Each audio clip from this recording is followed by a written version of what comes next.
तुम्हा अज्ञान जीवाला माहीत नाही.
प्राप्ती नाही ऐसे वेदने ते गोई वेदाने देखील काय केलेलं आहे की वर आपल्याला सांगितलेलं आहे बाबांनो तुम्हाला जर या रौरव दुर्गंधीमधून जर या विषयामधून जर तुम्हाला आलिप्त व्हायचं असेल तर त्याच्यासाठी संताला शरण जाणं गरजेचं आहे आणि संताला शरण गेल्याशिवाय सद्गती लागत नाही. आणि म्हणून कारण तो मार्ग कुणाला माहित आहे संतांना तो मार्ग माहित आहे आणि म्हणून काय करावं की जीवानं काय करावं की शिवाला शरण जावं नाही का. जीवानं काय करावं तर शिवाला शरण जावं आणि शिवाला शरण जायचं असेल त्याला जर प्राप्त करायचं असेल तर त्याच्यासाठी संताला पहिल्या प्रथम शरण जावं लागतं आणि संताला शरण गेल्यानंतर तो जीव काय करतो की आपाप शिवाला शरण जातो माय बाप कारण मार्ग संताला माहित आहे. आणि म्हणून शिवाला जर शरण जायचं असेल तर जीवाला काय करावं की संताची शरणागती पहिल्या प्रथम करावी.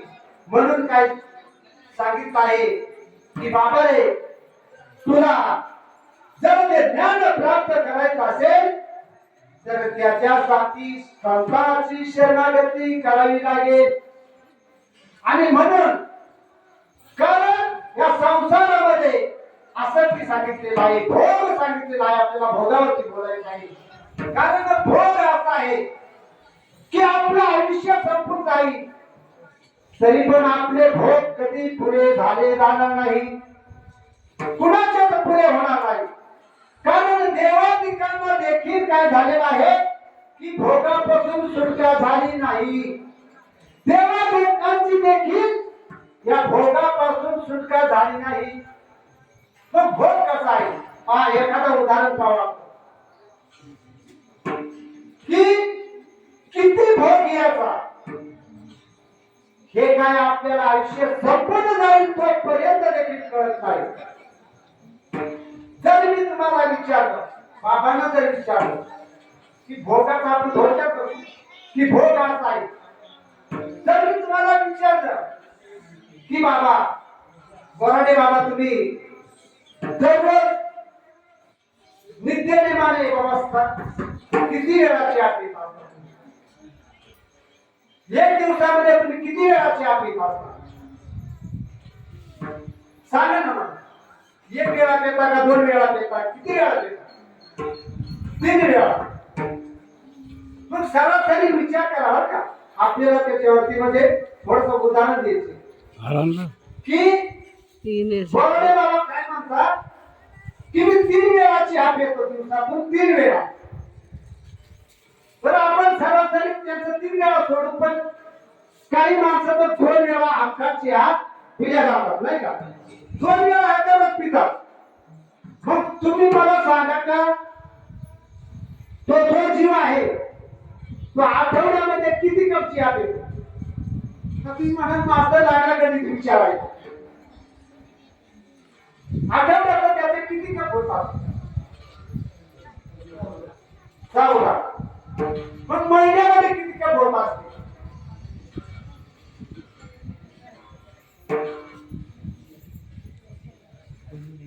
आठवड्याला किती होतात मग जवळजवळ वर्षाला किती होतात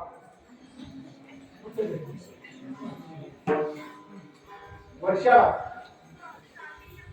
820 किंवा 720 जर आपण काय हरकत नाही तर मग आता बराडे बाबांना विचारला बराडे बाबा आज तुमचं वय किती आहे किती वय आहे तुमचं 65 वर्षे मग त्याच्यामध्ये थोडी बार सोडली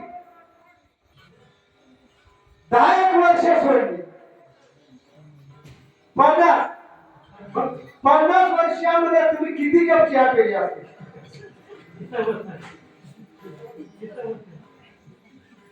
हिसाब आहे का ते सुटत का आपल्याला तुम्हा आम्हाला हा भोग सुटतो का भोग काय सुटत नाही म्हणून ही भोग ही एक आसक्ती आहे आणि जरी आपण तो भोग जरी किती सोडण्याचा प्रयत्न केला तरी सुटल्या जात नाही कारण तो कुणालाही चुकला नाही भोग देवा ठिकाणी देखील चुकला नाही तर तुमची आमची गोष्ट सोडून द्यावं तुम्हा आम्हाला देखील तो चुकवता येत नाही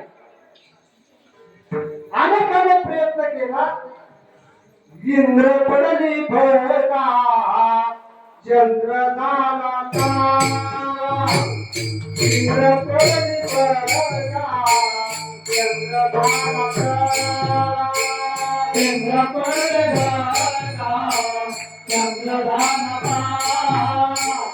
इंद्र पडली भरता चंद्र झाला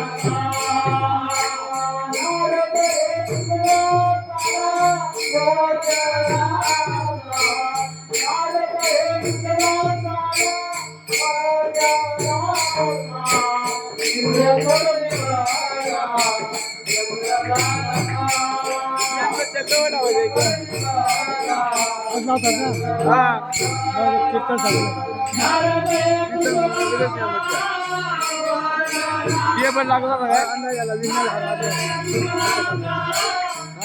ये पण लागला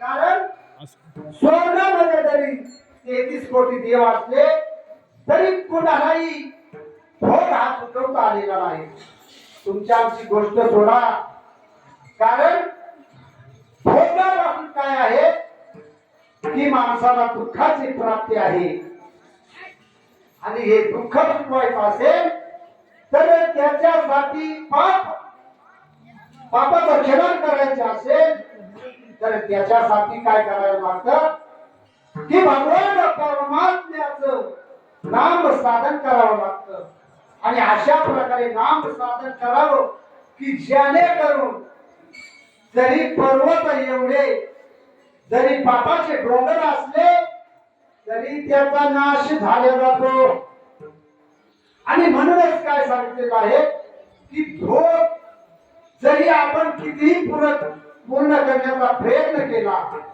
तरी ते मुळामध्ये कसं आहे की ते अपूर्ण आहे ते जरी आपण किती पूर्ण करण्याचा प्रयत्न केला तरी भोग हा कधी पूर्ण होऊ शकत नाही म्हणून तुम्हाला आम्हाला सांगायचं आहे पुढे की तुम्हाला आम्हाला शिवरात्री कथा सांगायची आहे की कांचनपूर नगरामध्ये आपण आता या शिवरात्री कथेला सुरुवात केलेली आहे की कांचनपूर नगरामध्ये सोमदत्त नावाचा एक राजा राहत होता राजा आणि वास्तविक पाहता त्या राजाला जवळजवळ काय होत्या की 500 बायका होत्या आणि त्या राजाला 500 बायका कशासाठी होत्या कारण भोगासाठी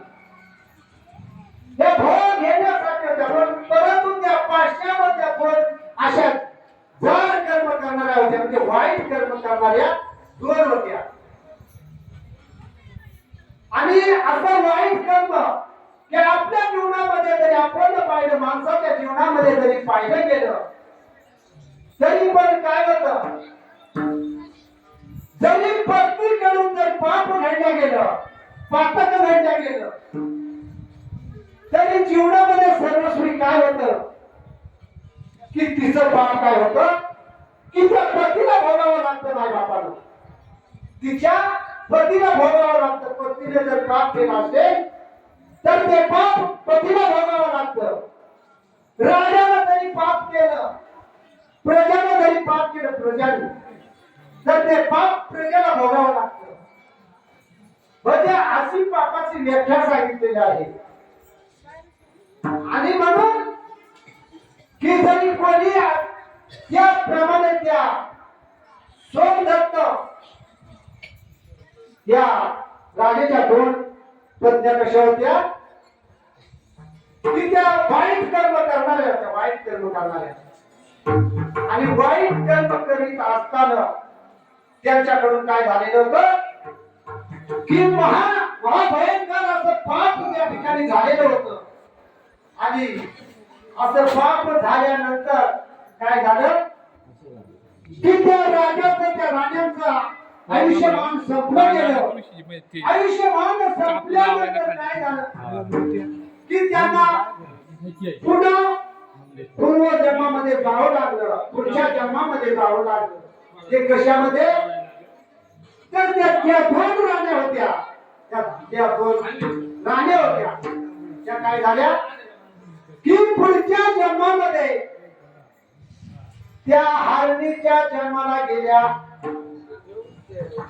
आणि जो सोमदत्त राजा होता तो काय झाला की तो हरणाच्या जन्माला म्हणजे त्या नराच्या जन्माला गेला.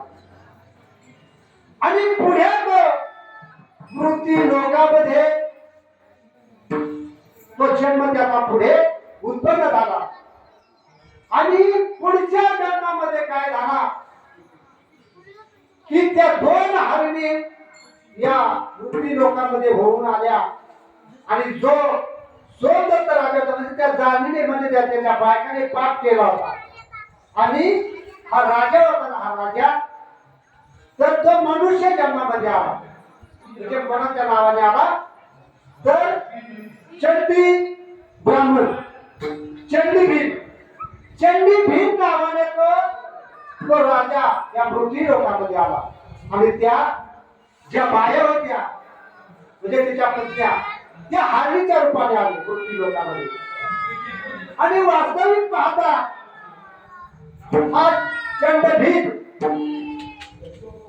हा त्याचा संसार करत असताना त्याचा धंदा होता शिकार करण्याचा.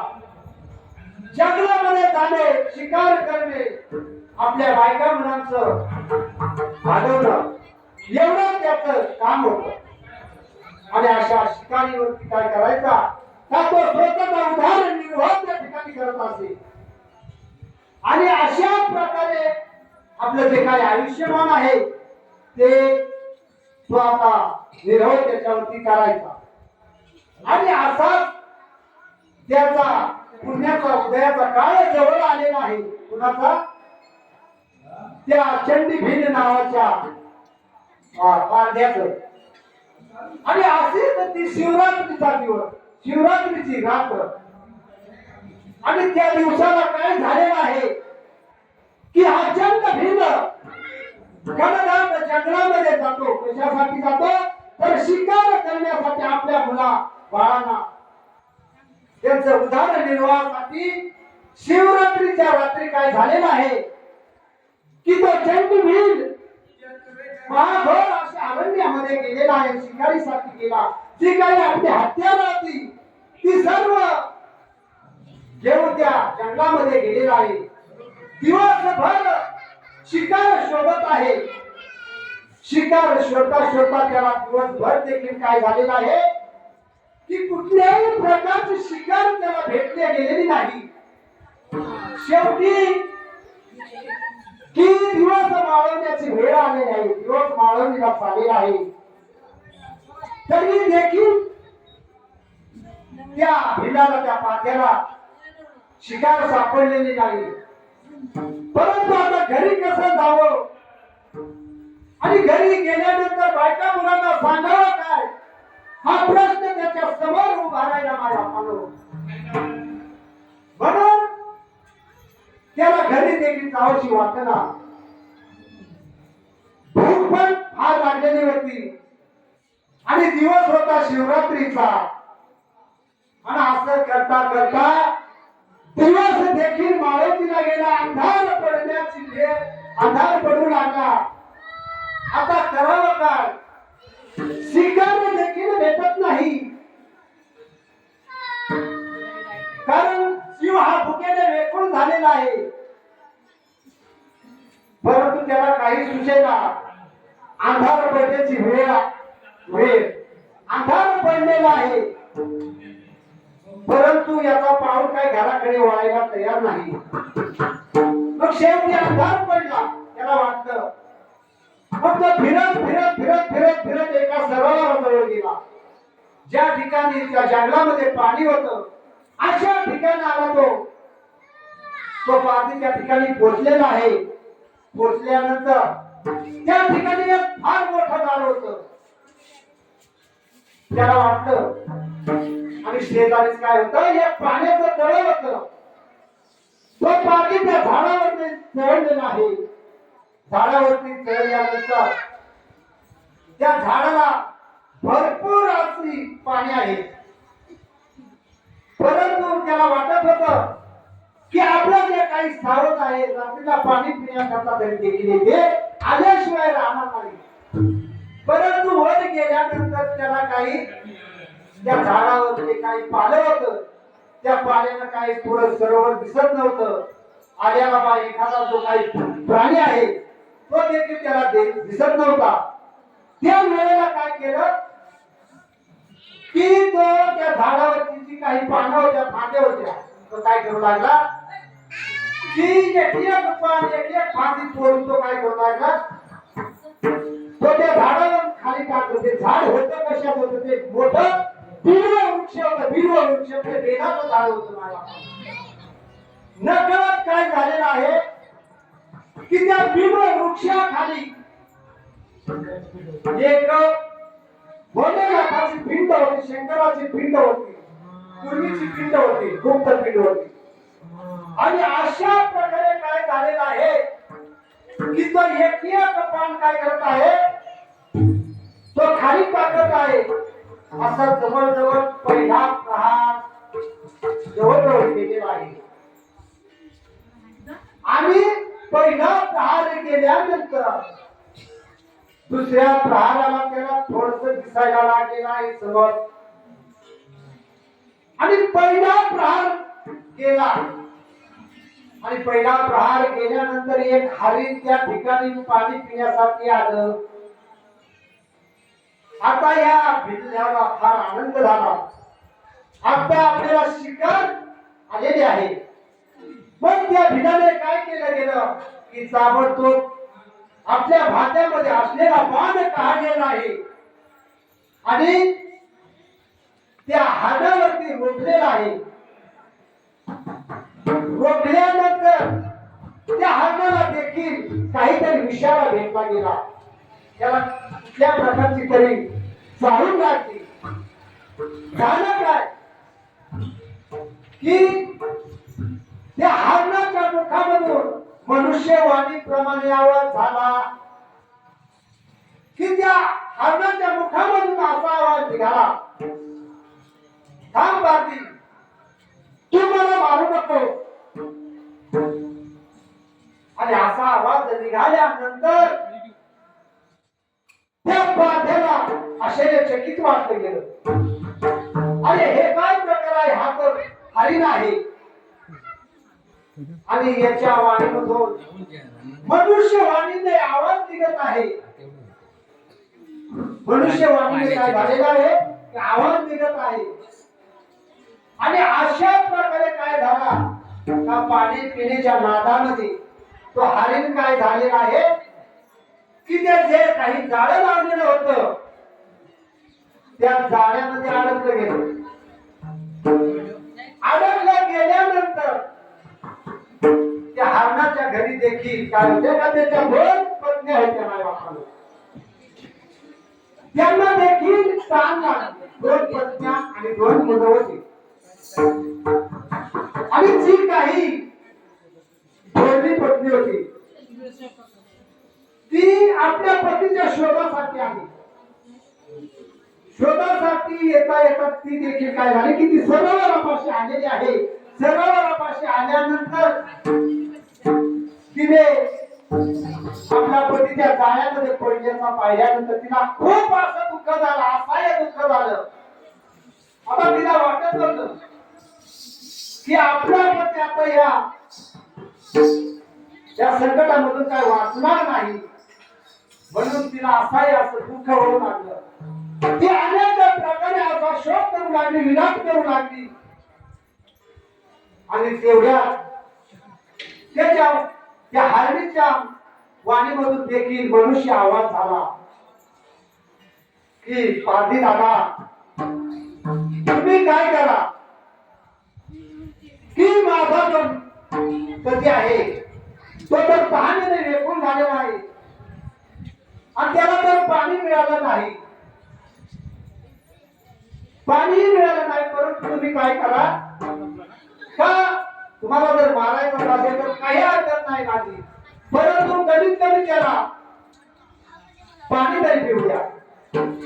आणि अशी त्या हरणी पत्नीची वाणी ऐकल्यानंतर तो चंडीभेद झाडावर खाली उतरलेला आहे आणि त्याने सांगितलं की तू मला फसवत आहे, कारण तू या ठिकाणावरून पळून जाणार आहे, तुम्ही मला फसवून जाशाल. त्या वेळेला तिने सांगितलं का आम्ही कुठेही पळून जाणार नाही, परंतु कमीत कमी माझ्या पतीला पाणी तर पिऊ द्या, आम्हाला दोघांना पाणी पिऊ द्या. आणि मग काय करा, तुम्हाला मारायचं असेल तर खुशाल मारा. आणि मग असं तिची मनुष्यवाणी ऐकल्या नंतर त्या पाण्याने काय केलेलं आहे का काय हरकत नाही बाबा, तुम्ही म्हणत असाल तर तुम्ही पाणी पिऊन या, मी तुमच्यावरती तात्काळ विश्वास ठेवतो. मग ते पाणी पिऊन आले. त्या ठिकाणी आल्यानंतर ती दोघाही पुन्हा त्यांना विनंती करू लागली की पाणी दादा तुम्ही तर आम्हाला मारणारच आहे, परंतु आमचं अजून काही परिवार शिल्लक आहे आणि ते परिवार असं आहे की माझी अजून एक पत्नी घरी आहे आणि दोन मुले आहेत. वास्तविक पाहता आम्हाला फक्त त्यांना भेटून येऊ द्या, आम्हाला काय करद्या तर त्यांना भेटून येऊ द्या. त्या वेळेला त्या बाजाने सांगितलं जमणार नाही. त्या वेळेला त्या भाऊ भाईने सांगितलं की तुम्हाला शिवशंकराची शपथ आहे, आम्ही तुमच्या वस्त्रासाठी सांगणार आहे, परंतु जर आम्ही आमच्या मुलाबाळांना जर इथे जर सोडून गेलो, भेटलं नाही तर त्यांना खूप दुःख झालं जाईल. तेव्हा तुम्ही शिकारी दादा असे काय करू नका, तुम्ही फक्त आम्हाला जाऊ द्या, तुम्ही आमच्यावरती विश्वास ठेवा. त्या वेळेला त्या पाण्याच्या अंतःकरणामध्ये देखील थोडासा पातळ ठेवला आहे. काही हरकत नाही म्हटलं, ठीक आहे जावा तुम्ही भेटून यावा. आणि काय झालेलं आहे की ती आपल्या त्या घरी गेलेली आहे, परंतु घरी जात असताना हे व्यथित अंतःकरणाने ते घरी गेलेले आहे. याची ही अवस्था पाहून जी त्यांची छोटी छोटी बाळं आहे ती विचारतात की आई आज तू का म्हणजे दिसत नाही, तू समाधानी का दिसत नाही. त्या वेळेला जे काही घडलेलं होतं ते सर्व काही त्या दोघा उभायताने त्यांना सांगितलेलं आहे. आणि हे सांगितल्यानंतर त्या मुला बाळाला देखील काय झालेलं आहे की दुःख अनुभव झालेला आहे. त्या वेळेला त्याने सांगितलं की आम्ही बाबा तुम्हाला भेटण्यासाठी या ठिकाणी आलेलो आहे, आम्ही कुणाला तरी वचन दिलेलं आहे, आम्हाला फक्त मी तुम्हाला भेटायला आलेलो आहे. ज्या वेळेला ती मुलं देखील काय झाली की आम्ही तुमच्याशिवाय राहू शकणार